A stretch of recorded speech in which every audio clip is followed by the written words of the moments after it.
Hello friends, നമുക്ക് direct വീഡിയോയിലേക്ക് പോകാം. നമുക്ക് ഈ ഒരു വീഡിയോയിൽ എങ്ങനെയാണ് ഒരു പർച്ചേസ് എൻട്രി ചെയ്യുക എന്ന് നോക്കാം. അതിന് നമുക്കിവിടെ ഒരു പർച്ചേസ് ഒരു ബട്ടൺ ഷോർട്ട് കട്ട് കൊടുത്തിട്ടുണ്ട്. അതല്ലെങ്കിൽ നമുക്ക് ജസ്റ്റ് കീബോർഡിൽ F2 പ്രസ് ചെയ്ത് കൊടുക്കുക. അപ്പോൾ നമുക്ക് ഇവിടെ പർച്ചേസ് ചെയ്യാനുള്ള ഒരു വിൻഡോ ഓപ്പൺ ആയി വരും. ഓക്കെ, നമുക്കിവിടെ പർച്ചേസ് രണ്ട് രീതിയിൽ ചെയ്യാം, ക്യാഷ് പർച്ചേസ് അല്ലെങ്കിൽ ക്രെഡിറ്റ്. പിന്നെ നമുക്കുള്ള ഓപ്ഷൻ നമ്മൾ ഒരു സപ്ലയറെ സെലക്ട് ചെയ്യണം. അതായത് നമ്മൾ ഏത് ഷോപ്പിൽ നിന്നാണ് അല്ലെങ്കിൽ ഏത് സപ്ലയറുടെ കയ്യിൽ നിന്നാണ് നമ്മൾ ഈ ഒരു പ്രോഡക്റ്റ് പർച്ചേസ് ചെയ്യുന്നത് അപ്പോൾ നമുക്ക് അങ്ങനെ ഒരു അക്കൗണ്ട് ജസ്റ്റ് ഇവിടെ നമുക്ക് ക്രിയേറ്റ് ചെയ്ത് കൊടുക്കാം. ജസ്റ്റ് ഒരു സാമ്പിൾ അക്കൗണ്ട് ക്രിയേറ്റ് ചെയ്യണം. ഓക്കെ, നമുക്കിത് ഇവിടെ ജസ്റ്റ് സേവ് ചെയ്ത് കൊടുക്കാം. ഓക്കെ, എന്നിട്ട് ആ ഒരു അക്കൗണ്ട് നമുക്കിവിടെ ജസ്റ്റ് സെലക്ട് ചെയ്ത് കൊടുക്കാം. ഓക്കെ, നമുക്കിപ്പോൾ ഞാനിത് ക്രെഡിറ്റ് പർച്ചേസ് ആണ് ചെയ്യുന്നത്. അപ്പോൾ നമുക്ക് ഈ ഒരു പർച്ചേസ് വിൻഡോയിൽ ഇരുന്നുകൊണ്ട് തന്നെ നമുക്കൊരു പുതിയൊരു ഐറ്റം ക്രിയേറ്റ് ചെയ്യണമെങ്കിൽ നമുക്ക് ജസ്റ്റ് ഇവിടുന്ന് F1 പ്രസ് ചെയ്ത് കൊടുക്കാം. ഓക്കെ, അപ്പോൾ നമുക്കിവിടെ ഒരു സാമ്പിൾ ഐറ്റം ക്രിയേറ്റ് ചെയ്യാം.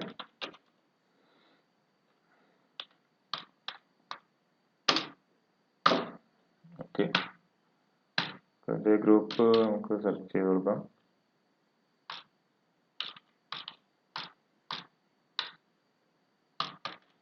ജസ്റ്റ് അതേഴ്സ് സെലക്ട് ചെയ്യണം. കാറ്റഗറി ഒന്നും കൊടുക്കുന്നില്ല, ജസ്റ്റ് റേറ്റ് നമുക്ക് സെറ്റ് ചെയ്ത് കൊടുക്കാം. പിന്നെ പർച്ചേസ് റേറ്റ് കൊടുക്കാം. ഓക്കെ, പിന്നെ നമുക്ക് ഈ ഒരു serial key, part number, serial key, product number, ഇതൊക്കെ നമുക്ക് എൻ്റർ ചെയ്യാനുള്ള ഒരു ഓപ്ഷൻ ഇവിടെ കൊടുത്തിട്ടുണ്ട്. അപ്പോൾ ഞാനൊന്ന് ജസ്റ്റ് ഒന്ന് എല്ലാം empty ആയി കൊടുക്കുകയാണ്. നമുക്ക് സേവ് ചെയ്ത് കൊടുക്കാം. നമുക്കിവിടെ രണ്ട് രീതിയിൽ ഐറ്റം സെലക്ട് ചെയ്യാം. നമുക്ക് ഈ ഐറ്റം കോഡിൽ വെച്ചിട്ട് നമുക്ക് ബാർ കോഡ് റീഡ് ചെയ്യാം, അല്ലെങ്കിൽ നമ്മൾ ജസ്റ്റ് ഈ ഒരു ഐറ്റം കോഡിൽ വെച്ച് നമ്മൾ കഴ്സർ എനേബിൾ ചെയ്തതിന് ശേഷം ജസ്റ്റ് എൻ്റർ പ്രസ് ചെയ്യുകയാണെങ്കിൽ നമുക്കിവിടെ ഒരു ഐറ്റത്തിൻ്റെ ലിസ്റ്റ് ഇവിടെ കിട്ടും. നമുക്ക് ഇവിടെ നിന്ന് ജസ്റ്റ് പേര് ടൈപ്പ് ചെയ്തെടുത്തിട്ട് നമുക്ക് ഫിൽറ്റർ ചെയ്തെടുക്കാം. ഓക്കെ, എനിക്ക് നമുക്ക് ക്വാണ്ടിറ്റി കൊടുക്കാം. പിന്നെ നമുക്ക് ഈ ഒരു ഐറ്റത്തിന് എന്തെങ്കിലും പാർട്ട് നമ്പർ നമുക്ക് എൻ്റർ ചെയ്യണമെങ്കിൽ നമുക്കത് കൊടുക്കാം. അതുപോലെ തന്നെ സീരിയൽ നമ്പർ കൊടുക്കാം, പ്രൊഡക്റ്റ് നമ്പർ കൊടുക്കാം, ആർട്ടിക്കിൾ നമ്പർ, അങ്ങനെ നമുക്ക് ഇതൊക്കെ സെറ്റ് ചെയ്ത് കൊടുക്കാം. ഓക്കെ, അതിനുശേഷം നമുക്ക് പ്രൈസ് നമുക്ക് വേണമെങ്കിൽ നമുക്ക് ചേഞ്ച് ചെയ്യാനുള്ള ഒരു ഓപ്ഷൻ ഉണ്ട്. പിന്നെ ഡിസ്കൗണ്ട് കാര്യങ്ങളൊക്കെ കൊടുക്കാം, വാറ്റ് സെറ്റ് ചെയ്ത് കൊടുക്കാം. നമുക്ക് ഇവിടെ തന്നെ നമുക്ക് ഈ ഒരു part number, serial number, product number, ഈ ഒരു ഡീറ്റെയിൽസ് ഒന്നും വേണ്ടെങ്കിൽ നമുക്ക് ഇവിടെ തന്നെ ജസ്റ്റ് അത് ഡിസേബിൾ ചെയ്യാനുള്ള ഒരു ഓപ്ഷൻ കൊടുത്തിട്ടുണ്ട്. നമുക്ക് വേണ്ട ഫീൽഡ് മാത്രം നമുക്കിവിടെ സെറ്റ് ചെയ്ത് കൊടുക്കാം. ഓക്കെ, ഞാൻ ജസ്റ്റ് ഇപ്പോൾ ഇതൊക്കെ എനേബിൾ ചെയ്ത് കൊടുക്കുകയാണ്. ഈ ഒരു പർച്ചേസ് നമുക്ക് സേവ് ചെയ്ത് കൊടുക്കാം. ഇപ്പം ക്രെഡിറ്റ് പർച്ചേസ് ആണ്. MI സോൺ എന്നൊരു സപ്ലയർ നമ്മൾ ക്രിയേറ്റ് ചെയ്തിട്ടുണ്ട്. ഓക്കെ, ഇപ്പോൾ നമുക്ക് പർച്ചേസ് നമ്മൾ ചെയ്തിട്ടുണ്ട്. പർച്ചേസ് എൻട്രി ആഡ് ആയി കഴിഞ്ഞിട്ട് നമുക്കിപ്പോൾ നമ്മുടെ ഇൻവെന്ററി ടാബിൽ പോയിട്ട് സ്റ്റോക്ക് ഡീറ്റെയിൽസ് നോക്കുകയാണെങ്കിൽ MI നോട്ട്, ഈ ഒരു ഐറ്റത്തിൻ്റെ സ്റ്റോക്ക് ഇവിടെ നമുക്ക് കാണാൻ കഴിയും. ഓക്കെ, പിന്നെ നമുക്ക് മാസ്റ്റർ ടാബിൽ വന്നിട്ട് നമുക്ക് സപ്ലയറിൽ ക്ലിക്ക് ചെയ്തിട്ടുണ്ട്. നമ്മളെ ഈ ഒരു സപ്ലയർ ഡീറ്റെയിൽസ് നമുക്ക് ഇവിടെ കിട്ടും. അപ്പോൾ നമുക്ക് പേയബിൾ ആയിട്ട് ഇത്ര എമൗണ്ട് കാണിക്കും. നമ്മൾ ക്രെഡിറ്റ് പർച്ചേസ് ആണ് ചെയ്തത്, അപ്പോൾ നമുക്ക് പേയബിൾ ആയിട്ട് ഈ ഒരു എമൗണ്ട് നമുക്കിവിടെ കാണാം. എത്രയാണ് കൊടുക്കാനുള്ളത് എന്നുള്ളത് നമുക്ക് കൃത്യമായൊരു കണക്ക് നമുക്കിവിടെ കിട്ടും. ഓക്കെ, പിന്നെ നമുക്ക് ജസ്റ്റ് റിപ്പോർട്ട് എങ്ങനെയാണ് നോക്കാം. നമുക്ക് റിപ്പോർട്ട് ടാബിലേക്ക് വരിക. ഇവിടെ നമുക്ക് പർച്ചേസ് റിപ്പോർട്ട് ഉണ്ട്. ഇതിൽ ഈ ഡെയിലി റിപ്പോർട്ടിൽ പോയി കഴിഞ്ഞാൽ നമുക്ക് ഓരോ date, from date to date, അങ്ങനെ നമുക്ക് സെർച്ച് ചെയ്ത് കൊടുക്കാം ഓപ്ഷൻ ഉണ്ട്. അതുപോലെ തന്നെ നമുക്ക് ഇവിടെ സപ്ലയർ വൈസും സെർച്ച് ഓപ്ഷൻ ഉണ്ട്. ഓക്കെ, നമുക്ക് ഈ ഒരു പർച്ചേസ് എഡിറ്റ് അല്ലെങ്കിൽ ഡിലീറ്റ് ചെയ്യണമെങ്കിൽ നമുക്ക് ഇവിടെ ഈ ഒരു ജസ്റ്റ് ഏത് പർച്ചേസ് ആണോ ആ ഒരു പർച്ചേസ് നമുക്ക് ജസ്റ്റ് ഡബിൾ ക്ലിക്ക് ചെയ്തിട്ടുണ്ടെങ്കിൽ നമുക്ക് ആ ഒരു പർച്ചേസ് വിൻഡോ ഓപ്പൺ ആയി വരും. നമുക്കിതിപ്പോൾ നമുക്കിവിടെ എഡിറ്റ് ചെയ്ത് കൊടുക്കാം. അങ്ങനെ എന്താണ് നമ്മുടെ ചേഞ്ചസ് ഒക്കെ നമുക്കിവിടെ ചെയ്യാം. അല്ലെങ്കിൽ നമുക്ക് ജസ്റ്റ് ബില്ല് വേണമെങ്കിൽ നമുക്ക് ഡിലീറ്റ് ചെയ്ത് കൊടുക്കാനുള്ള ഡിലീറ്റ് ചെയ്യാവുന്നതാണ്. അത് നമുക്കിപ്പോൾ ഞാൻ ജസ്റ്റ് ക്വാണ്ടിറ്റി 12 കൊടുത്ത് ഞാൻ ജസ്റ്റ് ഇവിടെ അപ്ഡേറ്റ് ചെയ്യുന്നുണ്ട്. ഓക്കെ, നമുക്കിപ്പോൾ ഇൻവെന്ററിയിൽ പോയി കഴിഞ്ഞാൽ നമുക്ക് ജസ്റ്റ് ഒന്ന് സ്റ്റോക്ക് ക്ലിക്ക് ചെയ്യാം. ഓക്കെ, എൻ്റെ സ്റ്റോക്ക് ഇപ്പോൾ 12 ആയിട്ടുണ്ട്. പിന്നെ നമുക്കൊരു ഡീറ്റെയിൽ അഡ്വാൻസ് സെർച്ചും കൊടുത്തിട്ടുണ്ട് പർച്ചേസിൻ്റെ തന്നെ. നമുക്ക് ആ ഒരു സീരിയൽ നമ്പർ അല്ലെങ്കിൽ ആ ഒരു ഡീറ്റെയിൽസ് ഒക്കെ വെച്ചിട്ട് നമുക്ക് ഇവിടെ സെർച്ച് ചെയ്ത് കൊടുക്കാം.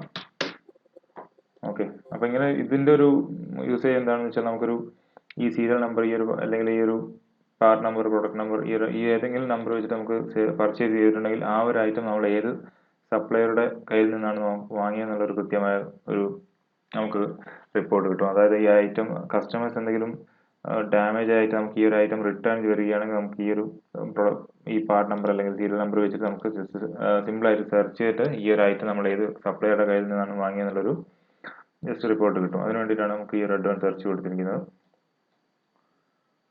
ഓക്കെ, പിന്നെ നമുക്ക്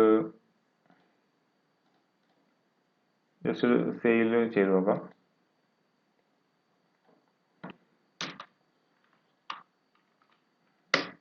ഓക്കെ, ഇപ്പോൾ ഇതിൻ്റെ നമുക്ക് റേറ്റ് ഇവിടെ 50,000 ആണ് കൊടുത്തിരിക്കുന്നത്. അതുപോലെ നമുക്കിങ്ങനെ സിമ്പിളായിട്ടാണ് നമുക്ക് ഇവിടുന്ന് ഐറ്റം സേവ് ചെയ്ത് ആഡ് ചെയ്ത് ചെയ്യാനുള്ളൊരു ഓപ്ഷൻ ഉണ്ട്. അതുപോലെ നമുക്കിവിടെ ബാർകോഡ്, ഇതിൽ തന്നെ ബാർകോഡ് സെർച്ച് ചെയ്യാം.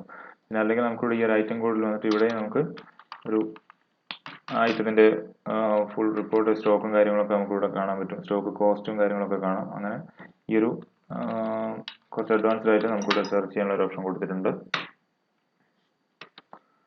അതുപോലെ തന്നെ ഈ വരുന്ന വിൻഡോയിൽ നമുക്ക് ഇവിടെ നമുക്ക് വേണ്ട ചേഞ്ചസ്, നമുക്ക് വേണ്ട കോളംസ് മാത്രം നമുക്ക് ഇവിടെ സെറ്റ് ചെയ്ത് കൊടുക്കാം. കോസ്റ്റ് വേണ്ടെന്നാണെങ്കിൽ നമുക്ക് ജസ്റ്റ് കോസ്റ്റ് ഡിസേബിൾ ചെയ്യാം. അതുപോലെ തന്നെ എന്തൊക്കെ ഡീറ്റെയിൽസ് വേണമെന്നുള്ള നമുക്ക് കാണണമെന്നുള്ളത് നമുക്ക് സെറ്റ് ചെയ്ത് കൊടുക്കാം.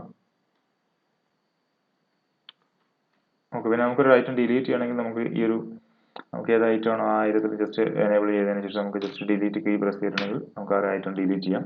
അതല്ല നമുക്ക് വേറൊരു ഐറ്റം നമുക്കിവിടെ സെലക്ട് ചെയ്യണമെങ്കിൽ നമുക്ക് ജസ്റ്റ് ഈ ഒരു ഐറ്റം കോഡിലേക്ക് വരും. ഇവിടെ നിന്ന് ജസ്റ്റ് ബാക്ക് സ്പേസ് അടിച്ച് ഈ ഒരു ഐറ്റം കോഡ് ക്ലിയർ ചെയ്തതിന് ശേഷം നമുക്ക് ജസ്റ്റ് വീണ്ടും എൻ്റർ പ്രസ് ചെയ്തിട്ടുണ്ടെങ്കിൽ നമുക്ക് ഈ ഒരു റിപ്പോർട്ട് കിട്ടും, ഒരു ഡീറ്റെയിൽസ് കിട്ടും. ഇവിടെ നമുക്ക് വേണ്ട ഐറ്റംസ് ഏതാണോ ആ ഒരു ഐറ്റം നമുക്ക് ജസ്റ്റ് സെലക്ട് ചെയ്ത് കൊടുക്കാവുന്നതാണ്. ഇപ്പോൾ നമുക്ക് ജസ്റ്റ് കൺട്രോൾ എസ് പ്രസ് ചെയ്തിട്ടുണ്ടെങ്കിൽ നമുക്കിത് സേവ് ചെയ്യാം.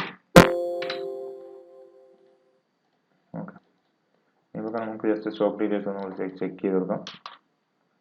ഓക്കെ, ഇപ്പം നമ്മൾ 12 എണ്ണമായിരുന്നു പർച്ചേസ് ചെയ്തിട്ടുള്ളത്. ഇപ്പം അതിൻ്റെ സ്റ്റോക്ക് 11 ആയിട്ടുണ്ട്. നമ്മളിപ്പോൾ 1 സെയിൽ ചെയ്ത് കഴിഞ്ഞു.